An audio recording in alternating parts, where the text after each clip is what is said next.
managed to get the suspect. The suspect, who can confirm, he has been put behind bars.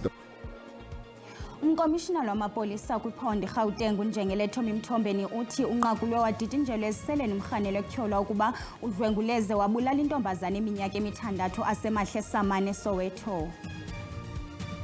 Louis Liebenberg came to us and he told us what he do is he's buying, he got a mine in Springbok and he's buying diamonds on the mine and he's selling it so people can invest. Uthi ugqejwe ngophiyo omnye othi lixhoba lokutyala imali kubuqhophololo bedayimani ekutyholwa uLouis Liebenberg ngabo.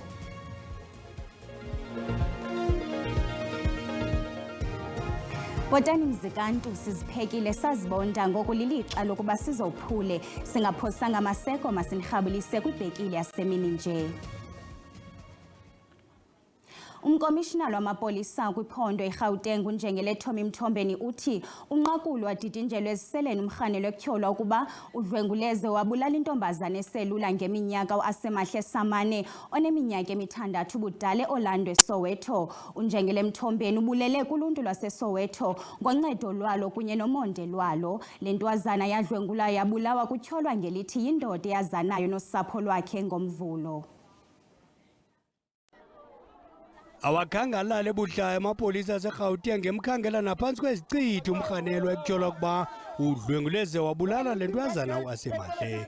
By yesterday night, we managed to get the suspect, who can confirm he has been put behind bars. The question will be, how sure are you that is the suspect? There was quite an intensive investigation, collaborating with some of the witnesses, and on that score, we are confirming as the South African Police Service of the arrest of the suspect for rape and murder of a 6-year-old.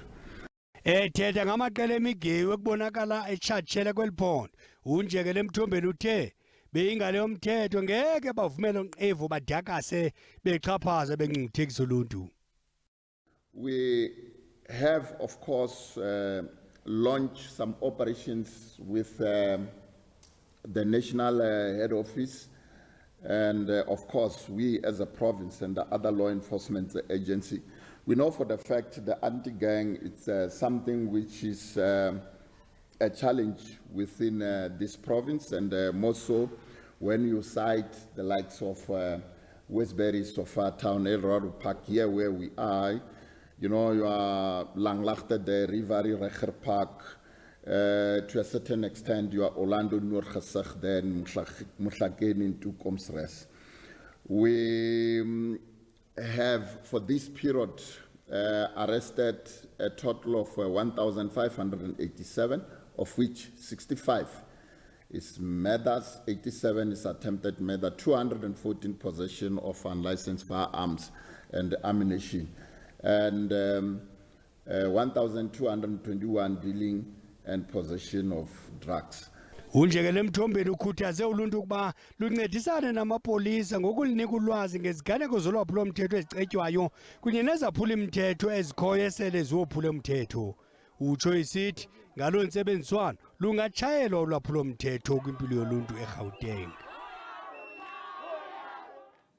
Umongameli Cyril Ramaphosa kubethelele ukuba uxhalabile ziziganeko zokruthakrutano kwihlabathi nesele zikhokhelele ekubhubheni kwabantu abaliqela. uRamaphosa ibenika intetho yakhe ngelixa kuvalwa intlanganiso yeBRICS yama-60 nebanjelwe eKazan eRussia. Uqhube ngelithi uluntu lwehlabathi linoxanduva lokuthintela imbubhiso yabantu abaninzi lilizwe lakwaSirayeli.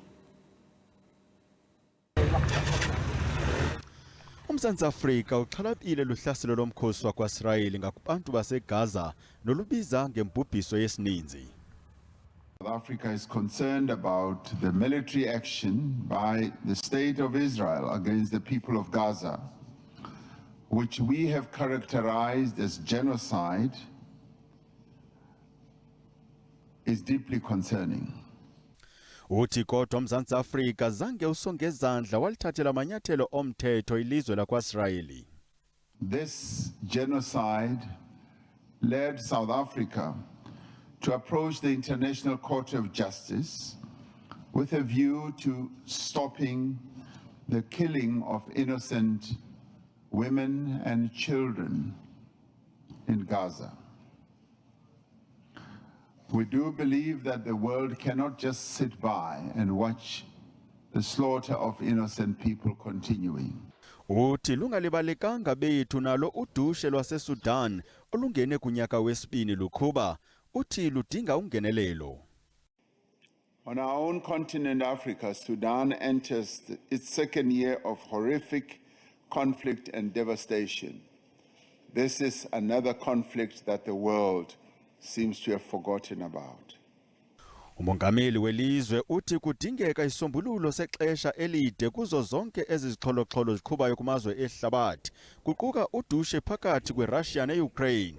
Uthi ayikho eyodlula ukuchopha kwisithebe sengxoxo kuboniswane ngoxolo. Obebhala kwiindaba ze-SABC ndingundimphiwe Gift Nongqotho. Abasebenzi bedenela abaphantsi kweNUMSA babeke phantsi izixhobo bayaqhankqalaza kwiiofisi zaseCenturion ngongaboni ngasonye ngemirholo. INUMSA ithi amalungu ayo asebenza phantsi kolawulo lukarhulumente awakafumani kunyuselwa mrholo koonyaka-mali abahlanu abadlulileyo. Isithethi seNUMSA uHlubi Majola uthi kudala ixhatshazwa amalungu abo edenel. During the lockdown, during 2020, 2021, 2022, under the leadership of the now deceased former minister, Pravin Gordhan, may his soul rest in peace, our members went through hell. They went through hell. For months, they didn't even get paid, to the extent where some workers, unfortunately, committed suicide. And whilst we do respect, and as a union, we have to respect those who have passed on, but the reality is that this is part of Pravin Gordhan's legacy. Pravin Gordhan was brutal to workers at SOEs, but to be fair to him, he was not acting on his own. He was acting on instruction from the ANC government, which has taken a policy decision to collapse our SOEs. And if you look at what happened in SAA, again, during the lockdown, they imposed business rescue. They collapsed it. They shrunk the staff from 3,000 to 1,000. And there was a whole process to devalue the airline so that members of the ANC elite could purchase that airline through the Takatso deal for 51 Rand. Thankfully, that deal collapsed. We think that that modus operandi is what's happening here at Denel. Denel is a viable SOE. As I speak to you now, this is an entity that has an order book, meaning there are customers who have already placed orders to the value of more than 12 billion. In 2019, the value of that order book was upwards, I think, up to 30 billion. All Denel needs is 3 billion Rand cash injection. If they get that 3 billion cash injection, they can be sustainable. Omnye wamaxhoba athatyale imali kwingxowa yobuqhophololo yedayimani uPete Fivers uthi ugqejwe elingophiyo ngotyholwa ngokuba ngungqondongqondo wale ngxowa uLouis Liebenberg ethetha nejelo le-SABC ngentlungu yakhe. uFivers uthe uphulukene nesikhuntyu semali yaye befuna isixa kusifumana sisindise ubomi bentombi yakhe nesesibhedlele. uLiebenberg usenkundleni ujamelene nothotho lwamatyala aquka ubuqhophololo norhwaphilizo lwemali yedayimani. Ithimba leindaba ze-SABC likanise la ngaphandle kwenkantolo eBronkhorstspruit la kuvela khona ke omunye wabantu abasolwa ngokuqola ke iindimbane zabantu njengoba kuthiwa ke kwakuvuleke ke iqeqebana labantu bevuleke iDiamond scheme. Kanti njengamanje ngizokwethula ke omunye okhala ngokuthi waqolwa ke eindodla zemali eqolwa omunye ke wabasolwa abazovela kule nkantolo uLouis Liebenberg. Loyo ke ubaba ke Piet Fivers. Baba, sibonga kakhulu ngesikhathi sakho. Thank you very much for your time. You can tell us, how do you know Mr. Liebenberg? Okay, Louis Liebenberg came to our office because we are a security company. He asked us to provide him a service with a security company, and that's what we did. We provide him with a service. He had a house by the dam, so we have put the alarm in and provide him with a service. That's how I know Louis Liebenberg. How did you end up get into the dealings with diamonds? Okay, Louis Liebenberg came to us and he told us what he do is he's buying, he got a mine in Springbok, and he's buying diamonds on the mine, and he's selling it so people can invest by him, and they're going to make a profit. He will buy it, he will sell it, and we can invest, and like that we can make a profit out of it. How did the alleged scam happen? That I can't tell you, because on 2020 with the COVID time, he refused to pay anybody. Then when we asked him, listen, where's our money? It's time for our payout. And he said, no, yeah, he's busy with COVID, and it's difficult to get all the diamonds where it must be sold because of the COVID. So we have to reinvest our money. And from there, we never saw our money. He closed all the groups, and he just started new groups with new people. You are saying there are a lot of people that had invested here? A hell of a lot of people was invested. Like really a hell of a lot of people was invested. I was on group 7. He started on group 1, and what I know of was group 16 was the last one I saw. And that was, there's maybe 5, 6, 7,000 people on one group.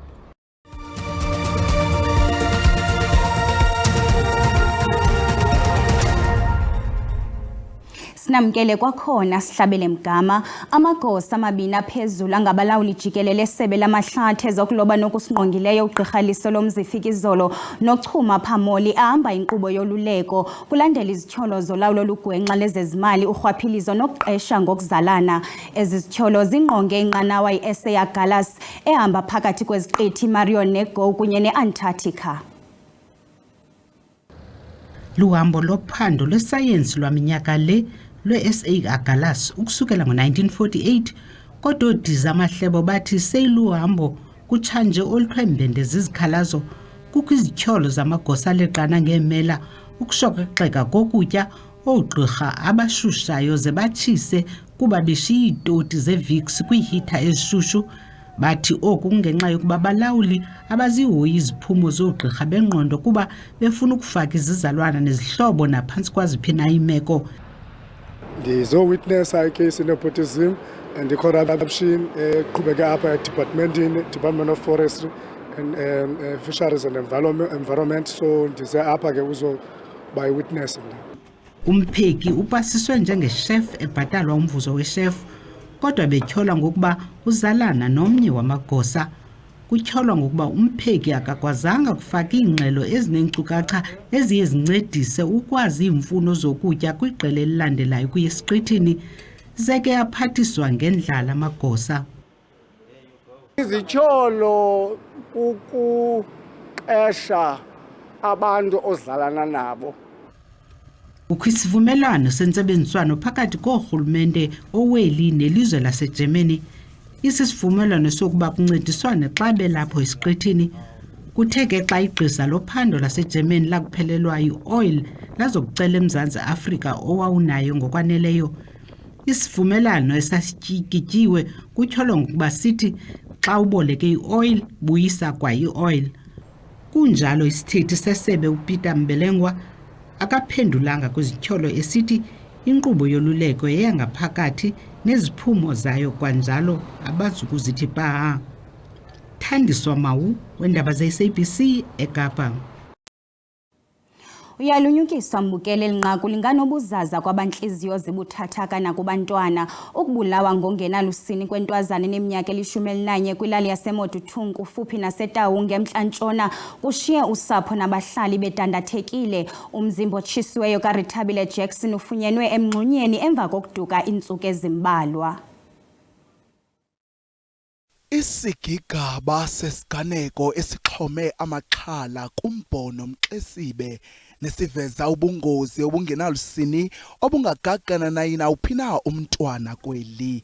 Umama okhwina nenhliziyo elihlwili ubeka ityala kwabakantsasana ngokusilela ukuthabatha amanyathelo ngokuxaphaxabhisa emva kokulahleka kwalentwazana. On Wednesday around 3 in the afternoon, some community members came to my home and said a child's body was found in a pit next to the toilet. They requested that some men within our family must come with them because the child's body was bent and they only saw her leg. When I arrived, the forensic pathologists were already there and the child was removed from the pit. I then asked to see the child. I found my child's body bent and I could see another piece of her dress.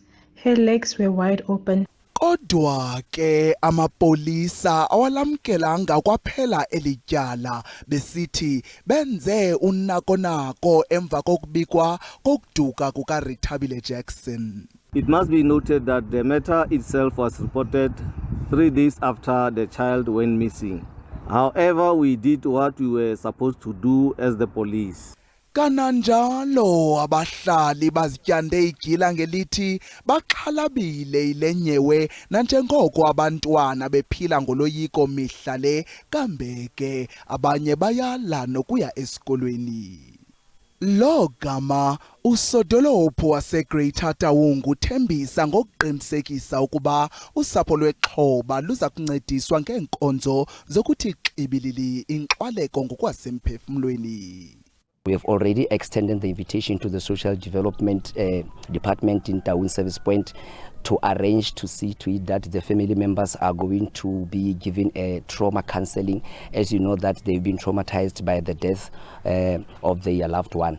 Ukanti ke ukubulawa kwalentwazana kuvakaliswe ukuba kukhokelele kwigquba loluntu lwasekuhlaleni obelisisifo ngumsindo nolutyholwa ngokutshisa nokubulala wasetyhini orhanelwa ngokuba semva kokubulawa kukaRethabile Jackson ngokungenalisini. Indlu yelinina ibaswe ngedangatye xa kungoku unyana walo kwimeko emaxongo esibhedlele, umzimba uyagxiza kukutshiswa. Ngoku masithi sixada kumagqabantshintshi ezithe zaqaqamba kwihlabathi esiziqale eArgentina. Amapolisa ase-Argentina athwebule umfanekiso wemoto imfila emanzini kumngxuma osendleleni yemoto nobangelwe kukuhodoka komhlaba emva kwezikhukhula. Umqhubi ubhunce ngomonzakalo ongephi avakalise oko amagosa olawulo. Rhwaqu e-Uruguay amakhulukhulu abalandeli beqela lebhola ekhatywayo iPeñarol bavuke umnyele bantumeka ibhasi nezithuthuthu ngomlilo besonakalisa kwanto ephambi kwabo. Lo mbhodamo uza emva kokubanjwa komlandeli weliqela owehlise ngomlenze imfonomfono kwivenkile exova izonka namaqebengwana.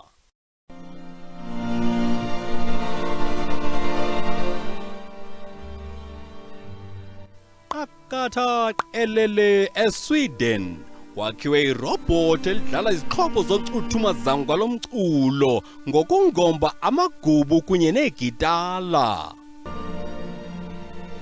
I'm not scared. I don't think, I think human curiosity is inevitable and it's so strong, but I don't think it will ever replace live musicians. Noxa kunjalo kusaza kuthabatha ixesha ukuba amarobot athathe ngokugqibeleleyo imisebenzi yabantu kwelicandelo. Xa siqwela ingqokoqo ihlosi lendumasi kumaqonga onxibelelwano uBold lidadele enzulwini yamanzi lizingela oxam. Elihlosi lisindile kwimililo yamadlelo ngenxa uzifihla ecaleni kwemifula qongqololo.